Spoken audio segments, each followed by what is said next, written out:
Ils sont des dizaines de milliers à avoir quitté leurs maisons, leurs champs, leurs biens.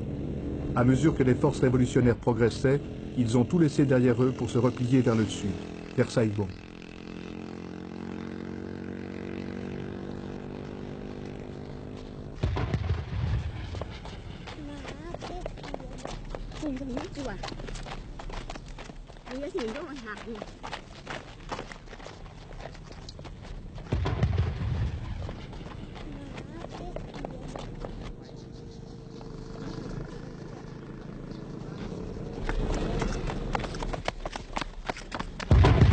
La route numéro 1, celle qui mène à Saigon, la route de l'Exode.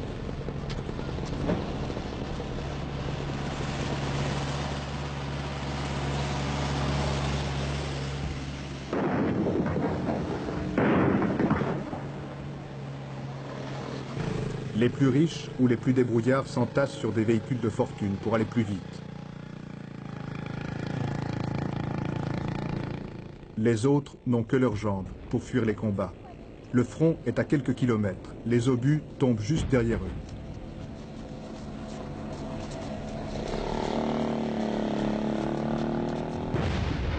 À 60 km de Saigon, près de Xuan Loc, un peloton de chars gouvernementaux s'accroche.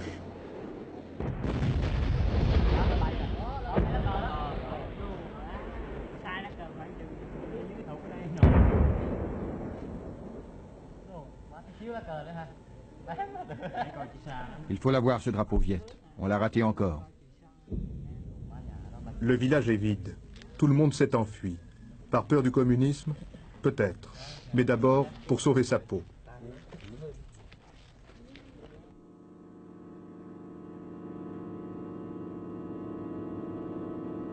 Xuan Loc, le verrou de Saigon. Le président Thieu avait dit, si Xuan Loc tient, Saigon tiendra aussi. Cette capitale provinciale était devenue le symbole de la résistance à l'avance communiste. Pendant des jours, la ville a été prise et reprise. Quand ces images ont été tournées, il y a 8 jours, il ne restait plus que des ruines. Lundi, après des combats acharnés, Xuan Loc est tombé. La route de Saigon est désormais ouverte aux forces révolutionnaires. Pour des milliers de réfugiés qui ont traversé Xuan Loc, ce spectacle est aussi devenu un symbole. Le symbole de ce qui les attend, s'ils restent pris au piège entre les troupes gouvernementales et les forces révolutionnaires.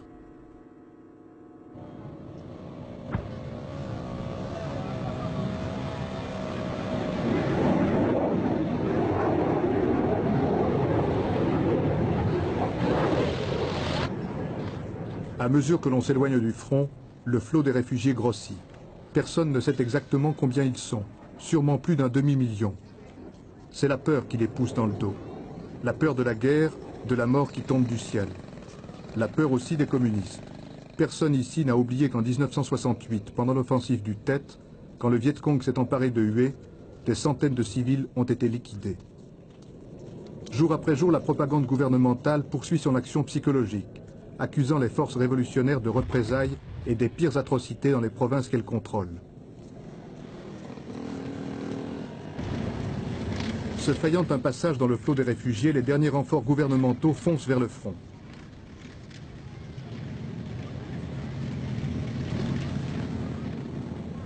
Pour ces Vietnamiens qui marchent depuis des jours, ce n'est pas le premier exode. Il y a 30 ans que la guerre fait rage au Vietnam.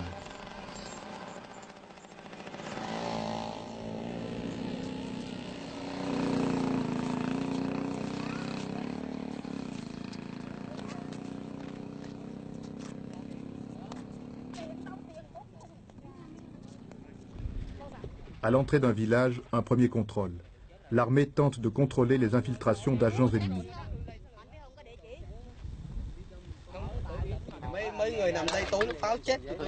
Il y a encore beaucoup de monde là-bas.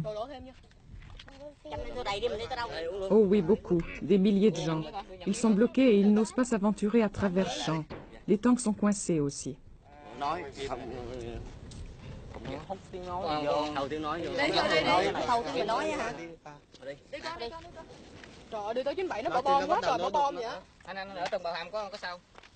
Il vaut mieux que vous partiez maintenant, car il peut y avoir des tirs de roquettes. Dépêchons-nous. Allons, venez. Il y a encore beaucoup de soldats à Ban Hain. Les gens riches sont partis, mais les pauvres sont restés. Nous voilà sauvés.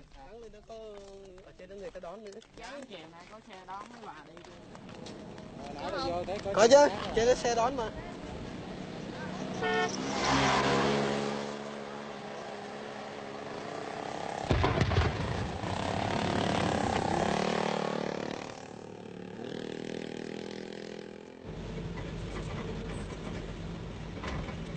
Les vagues de réfugiés se sont abattues sur tous les villages du sud.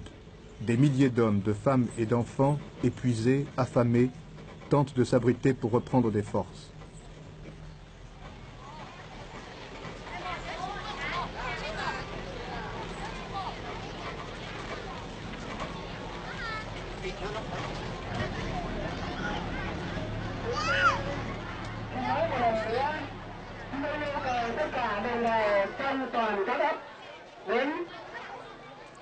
Nous demandons à toute la population de rester provisoirement ici, c'est dans l'intérêt de tous.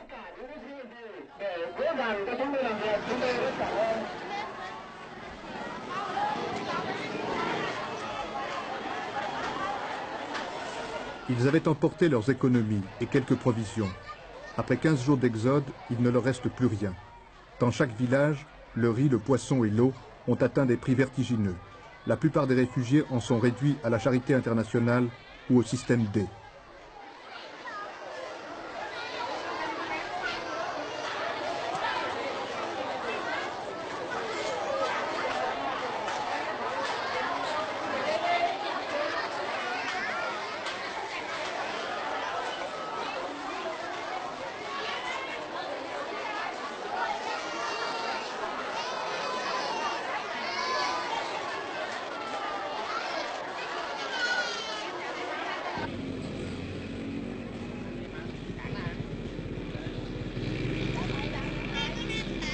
Et la fuite vers le sud continue. Avec des piastres ou du savoir-faire, les plus forts arrachent une place sur tout ce qui peut rouler. Camions, autocars, triporteurs ou bicyclettes.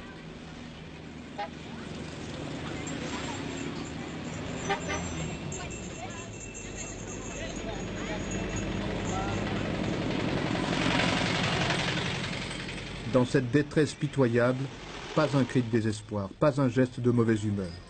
Ils fuient, résignés.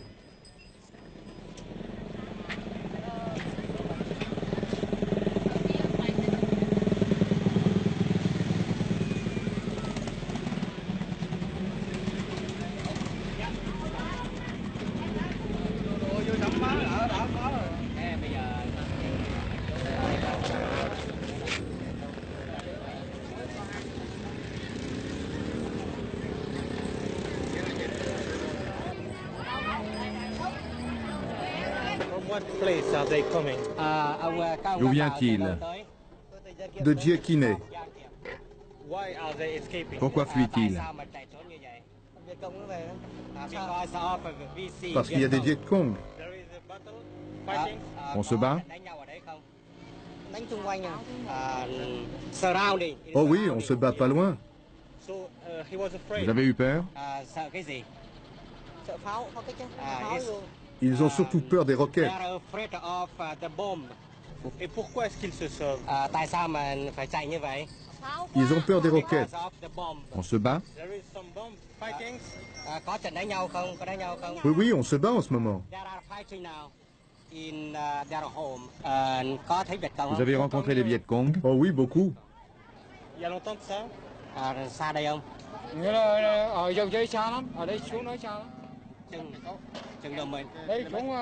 C'était à 7 km d'ici. Qu'est-ce qu'il faisait là-bas? Il a tout abandonné? Il avait peur? Bien sûr qu'on a peur, c'est pourquoi nous nous sommes enfuis. Le terrain est occupé, mais ça fait 6 jours qu'on est parti. Ils ont peur de quoi? Pas des Viet Cong, mais de l'aviation.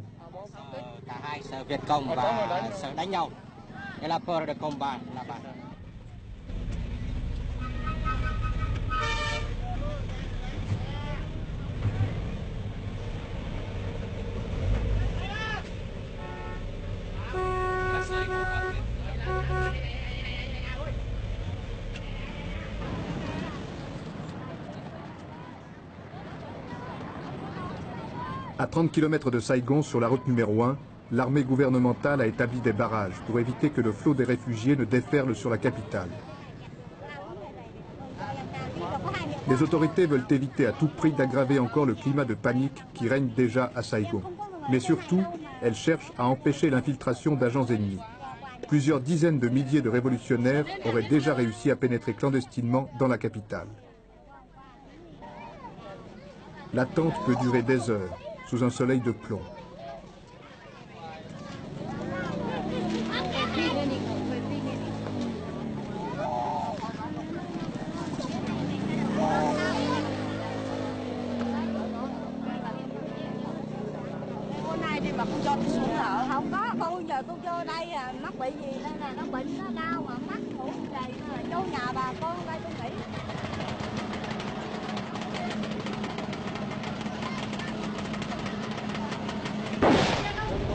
Pour se dégager, les soldats tirent en l'air et lancent des ordres aux réfugiés.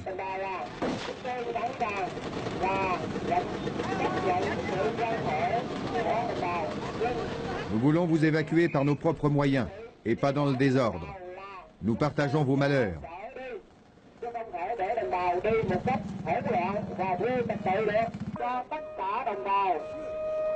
Mais nous vous demandons de vous installer provisoirement dans l'endroit qui vous est indiqué.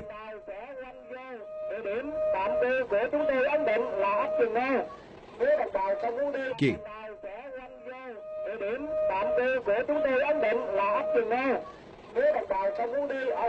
Restez ici. Vous recevrez des vivres. Vous pouvez vous installer sur la place.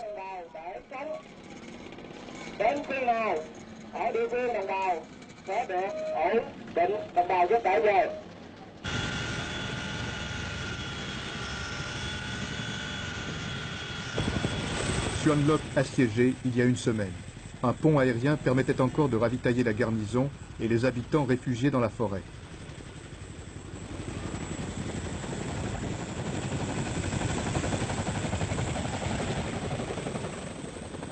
La panique était telle qu'à certains moments, les hélicoptères ont dû renoncer à se poser pour éviter d'être pris d'assaut par des réfugiés qui cherchaient à tout prix à fuir les combats.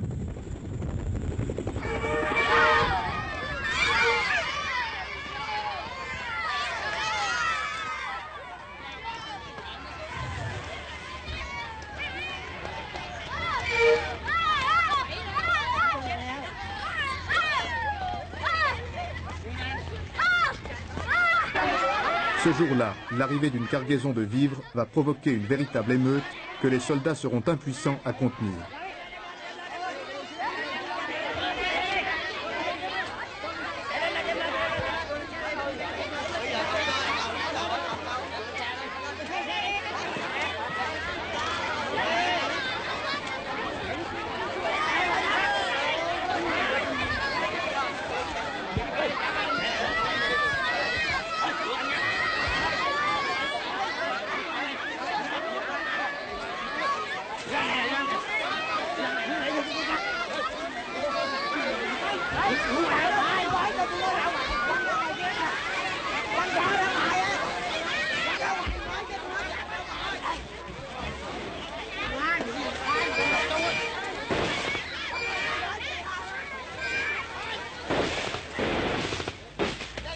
L'armée doit dégager les volontaires de la Croix-Rouge qui prendront la fuite sans avoir pu distribuer leurs rations.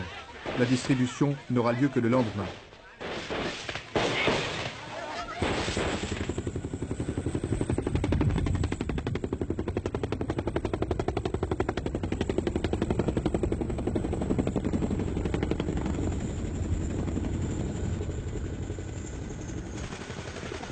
Chaque recrudescence des combats amène son nouveau contingent de réfugiés.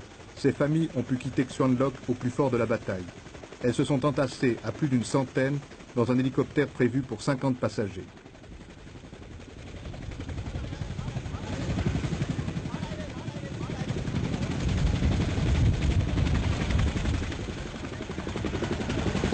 Parmi les évacués, des soldats blessés au cours des combats. La confusion est telle qu'il n'y a pas d'ambulance ni d'infirmiers pour les accueillir. C'est chacun pour soi.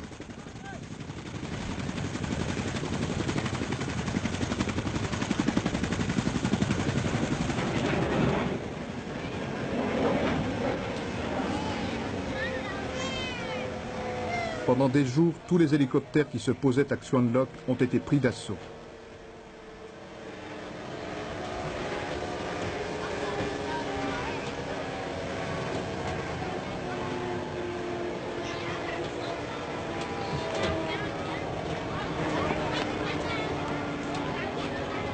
Les mêmes scènes pitoyables se répétaient à chaque atterrissage.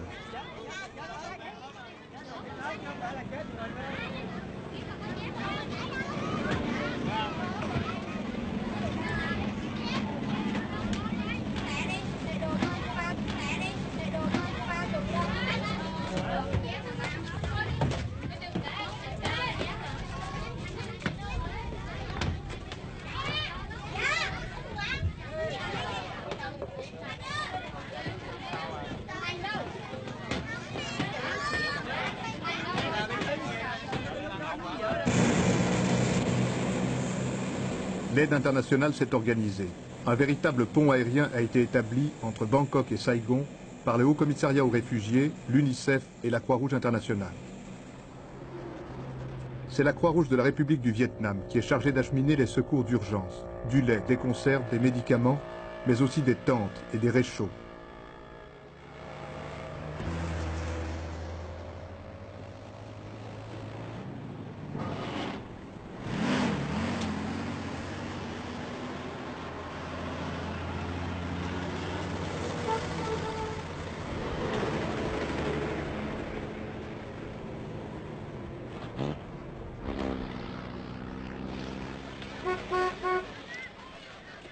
La Croix-Rouge internationale a mis sur pied un plan d'action de 3 mois qui engagera plus de 30 millions de francs pour venir en aide aux personnes déplacées au Vietnam. De leur côté, le Haut-Commissariat aux réfugiés et l'UNICEF ont également lancé une vaste action de secours qui s'étend sur plusieurs semaines et dont le montant atteindra environ 140 millions de francs. Il s'agit d'assurer un abri et des conditions de vie décentes à des centaines de milliers de Vietnamiens qui sont aujourd'hui démunis de tout. Il s'agit aussi d'assurer leur subsistance. Grâce à la rapidité avec laquelle a été menée l'action de secours, grâce aussi à l'efficacité de la Croix-Rouge, on a pu éviter la multiplication des cas de malnutrition ou la propagation des épidémies. Mais les besoins restent énormes.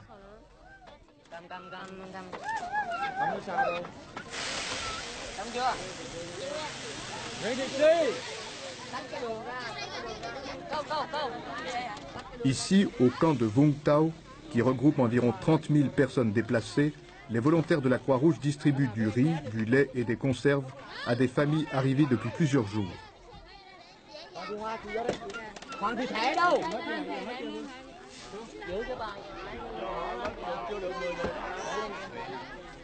L'exode a disloqué les familles. Tout s'est passé si vite.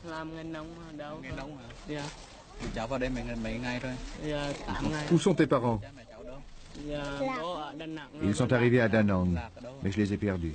Perdus avant d'embarquer ou sur le bateau? Dans le bateau. Comment? On est venus, les uns dans un chaland, les autres par un bateau. C'est pourquoi on ne s'est pas retrouvés. Je ne sais pas où est allé le chaland.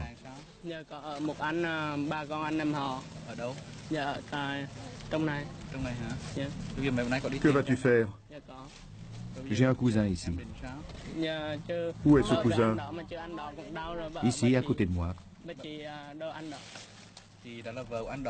Et tes parents, tu les cherches? Bien sûr. Que vas-tu faire? Je vais rester ici avec mon cousin.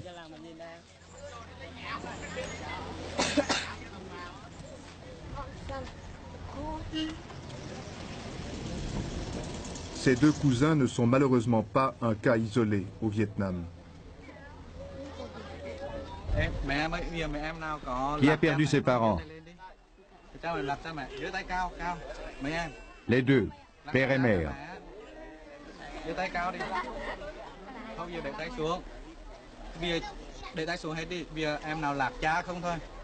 Le père seulement. La mère seulement. Frères et sœurs.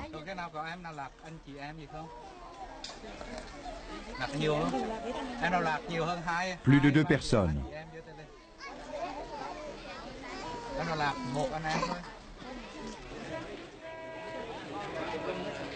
À la porte du camp, la liste des disparus.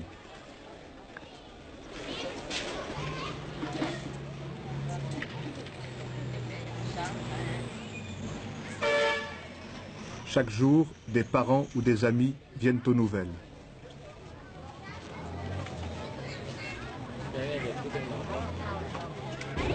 Vung Tau. Il y a 20 ans, ce petit port de pêcheurs s'appelait le Cap Saint-Jacques. C'était une station de villégiature à la mode. Aujourd'hui, ces bateaux amènent de nouvelles personnes déplacées. Les privilégiés ont même pu sauver leur voiture ou leur tracteur.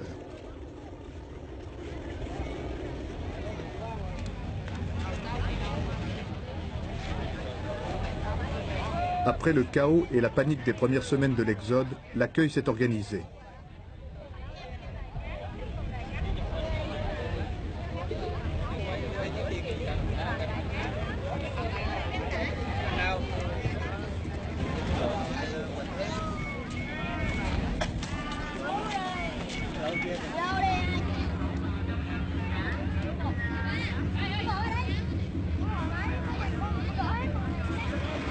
Des volontaires de plusieurs organisations vietnamiennes, la Croix-Rouge, les églises, les scouts, ont été mobilisés pour venir en aide aux populations déplacées.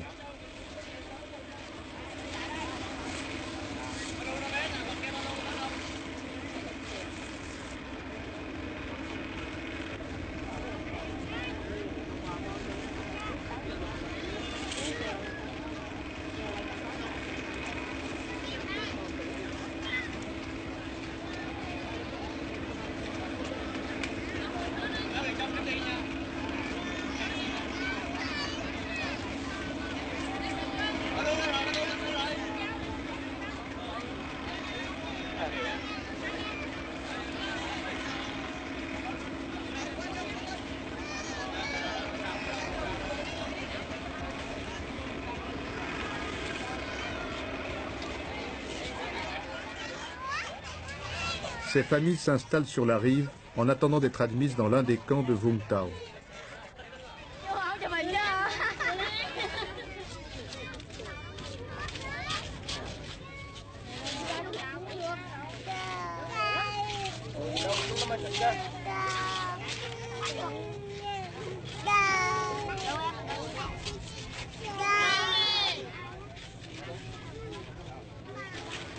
Maintenant qu'ils sont à l'abri, ils acceptent de raconter ce qui leur est arrivé.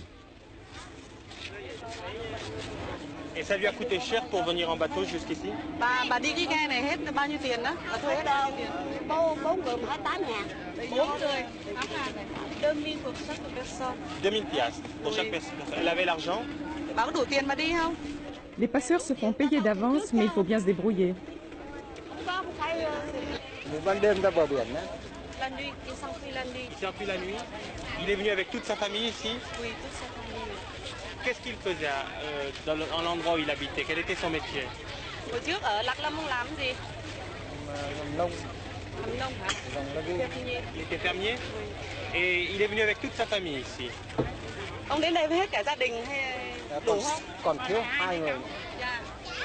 Il est venu, il a perdu 2 enfants encore. Il a perdu 2 enfants? Oui, 2 aînés. Après notre départ, ils ont commencé à tirer pour barrer la route, les Viet Cong. Tout le monde s'est dispersé. C'était la panique. Les 2 aînés, un garçon et une fille, se sont perdus. Est-ce qu'il a dû payer pour venir par le bateau? Ông vừa nói ông không có phải trả tiền ghe hả? Ông kia ông trả gì? Ông kia ông cho vay. J'ai dû payer 40 000 piastres pour les 8 personnes. Et ça coûte combien pour venir? Ông đi xuống đây hết bao nhiêu tiền? Ông ấy bảo hết 40.000. 40.000 gia đình ông hả? Vâng. Mấy người? 40 000 piastres. C'est ce que sa ferme lui rapportait en 4 mois.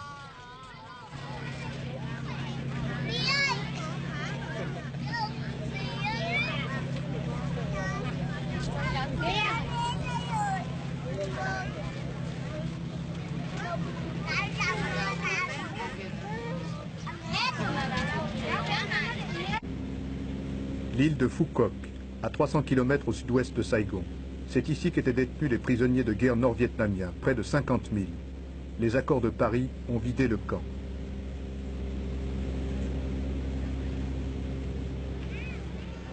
Par une ironie du sort, ces baraques sinistres, entourées de barbelés et de miradors, accueillent aujourd'hui plus de 60 000 sans-abri venus de Hue et de Da Nang.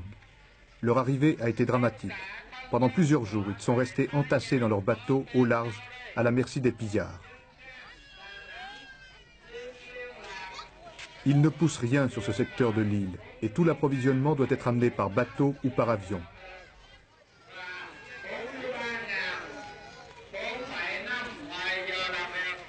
Autre problème crucial, le manque d'eau. Il n'y a que 2 pompes à Phu Quoc et les camions-citernes manquent pour transporter l'eau.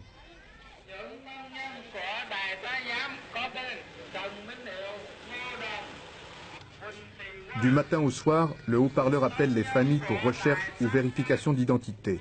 Parmi elles se trouve en effet une bonne partie de la garnison et de l'administration de Hue et de Da Nang, qui se sont enfuis devant l'avance communiste.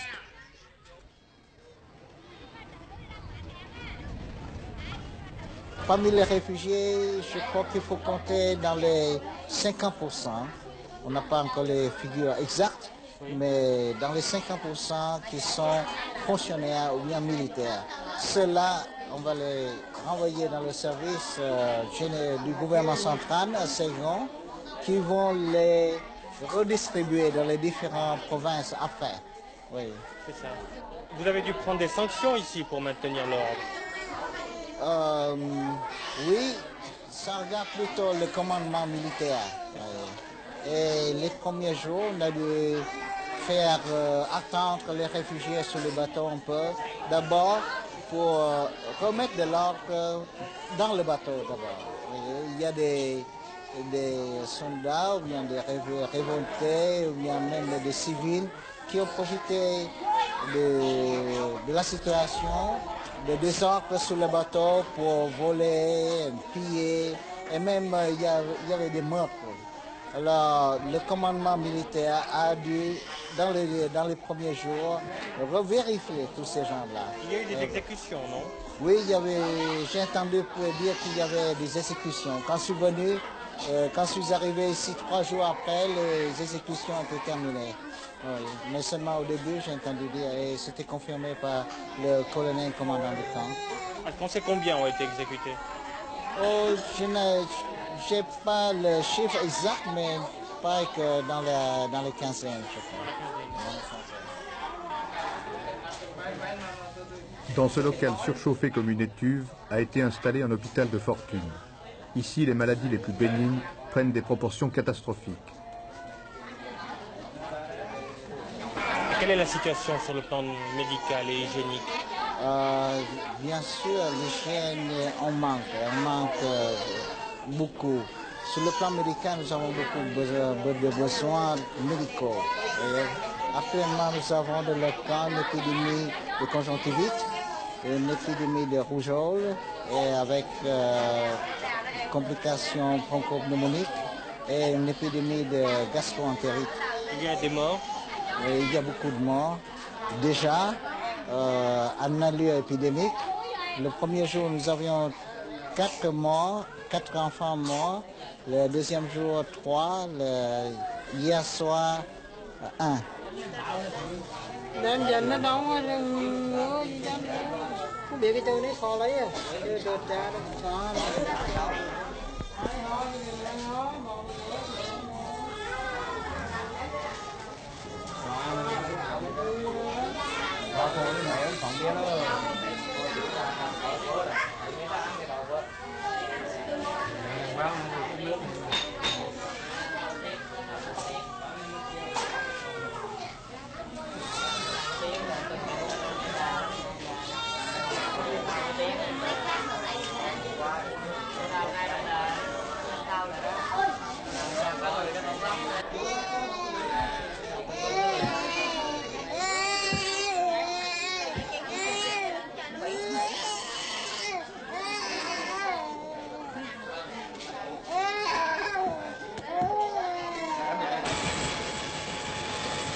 Ce soldat a perdu sa femme, tuée par une roquette. Il reste seul, avec ses 4 enfants en bas âge. Pour des millions de Vietnamiens, qui n'ont jamais connu que la guerre depuis 30 ans, est-ce aujourd'hui la dernière épreuve?